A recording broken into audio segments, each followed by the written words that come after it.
दिनांक 28 अगस्त को महागामा थाना के कस्बा स्थित उन्मुल मोमानिया जामिया ऐसा बनात मदरसा में एक नाबालिग बच्ची को संदिग्ध परिस्थितियों में मौत का मामला सामने आया था, जिसमें मृतका के पिता के लिखित आवेदन के आधार पर महागामा थाना कांड संख्या 177-25 सुसंगत धाराओं में दर्ज किया गया था।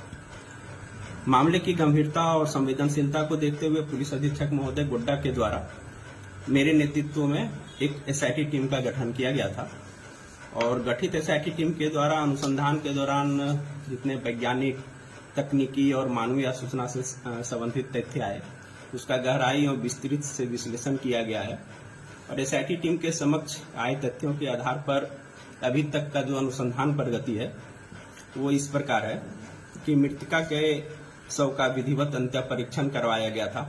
अंत्य परीक्षण में चिकित्सक के द्वारा cause of death due to hanging बताया गया। इसका पोस्टमार्टम रिपोर्ट मृतका के परिजन को उसी समय उपलब्ध करवा दिया गया था।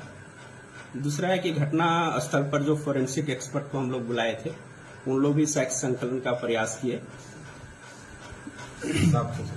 साक्ष्य संकलन का प्रयास किए। मदरसा प्रबंधन द्वारा उर्दू में लिखा गया एक सुसाइड नोट प्रस्तुत किया गया था, जो बताया गया था कि मृतका के सलवार से बरामद किया गया है, उसके पैकेट में था। उक्त सुसाइड नोट को विधिवत प्रस्तुति से जब्त सूची बनाकर और माननीय न्यायालय से अनुमति प्राप्त कर उसको विधि विज्ञान प्रयोगशाला मिलान के लिए भेजा गया है। घटना के समय मृतका द्वारा पहने गए कपड़े और अन्य जरूरी चीजों को विधिवत जांच हेतु विधि विज्ञान प्रयोगशाला को भेजा गया है, जो रिपोर्ट अभी अप्राप्त है। अनुसंधान के क्रम में मदरसा के कई स्टाफ और मदरसा में पढ़ने वाली कई बच्चियों और उसके माता पिता का बयान लिया गया है। तकनीकी अनुसंधान में आए कई संदिग्ध नंबरों और उससे संबंधित व्यक्तियों का सत्यापन कर पूछताछ भी किया गया। जो महत्वपूर्ण बातें आई है वो इस प्रकार है कि अनुसंधान के क्रम में कुछ बच्चियों ने यह बात बताई कि 17 अगस्त को बच्ची घर से 2-3 दिन के अवकाश के बाद वापस आई थी, तो वह परेशान रह रही थी और लगातार 2-3 दिन वह मदरसा में रो भी रही थी। साथ ही कुछ अपने दोस्तों के पास ऐसो आत्महत्या करने की भी बात बोल रही थी। उसके दोस्तों से पूछताछ करने पर ज्ञात हुआ कि मृतका की मां मृतका को प्रत्येक बात पर रोक टोक करती थी, जिसको लेकर मृतका काफी परेशान रह रही थी। यह बात मृतका ने मदरसा में पढ़ने वाली अन्य छात्राओं जो अपने उसके क्लोज फ्रेंड थे उन लोग को बताई थी। दूसरा क्या है कि सुसाइड नोट के संबंध में जब अनुसंधान किया जा रहा था तो उसकी फ्रेंड में ही एक बच्ची है जिसके द्वारा यह बताया गया कि वह सुसाइड नोट उस बच्ची के द्वारा ही लिखा गया था, जिसको मृतका ने खुद लिखवाया था और ये सुसाइड नोट 26 अगस्त को ही वह लिखवाई थी। पूछताछ में सुसाइड नोट लिखने वाली छात्रा ने इसे स्वीकार किया। साथ में एक और बच्ची है जो उस समय सुसाइड नोट लिखवाने के समय वहां मौजूद थी, उसने भी बताया कि ये मेरे समक्ष ही लिखा गया है।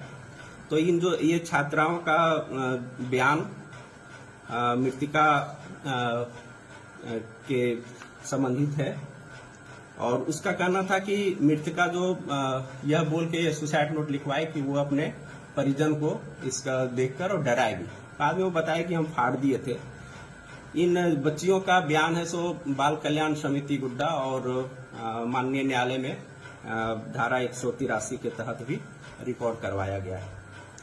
अनुसंधानकर्ता उक्त बच्ची जो बोली है कि मेरे लिखावट में है, तो उसका भी जो विधिवत रूप से उसकी जो लिखावट है और सुसाइड नोट है उसका भी जांच करने के लिए हम लोग विधिवत उसको भेजेंगे। एसआईटी टीम इस मामले में अन्य बिंदुओं पर लगातार जांच कर रही है और जितने तथ्य सामने आ रहे हैं उसमें अनुसंधान कर रही है और जितने भी तथ्य इससे संबंधित आएंगे भविष्य में भी उसमें हम लोग इसको गहराई से और विस्तृत रूप से अनुसंधान करेंगे और अन्य तथ्य सामने आते हैं तो हम लोग अग्रतर विधि सम्मत कार्रवाई करेंगे। इसमें सर एक लड़के की गिरफ्तार होने की भी सूचना नहीं, लड़के के गिरफ्तारी की सूचना नहीं थी। हम लोग पूछताछ के लिए पुणे से हम लोग लाए थे और उसके खिलाफ फिर साक्ष्य नहीं मिला तो हम लोग उसको विधिवत परिजन को सुपुर्द कर दिया।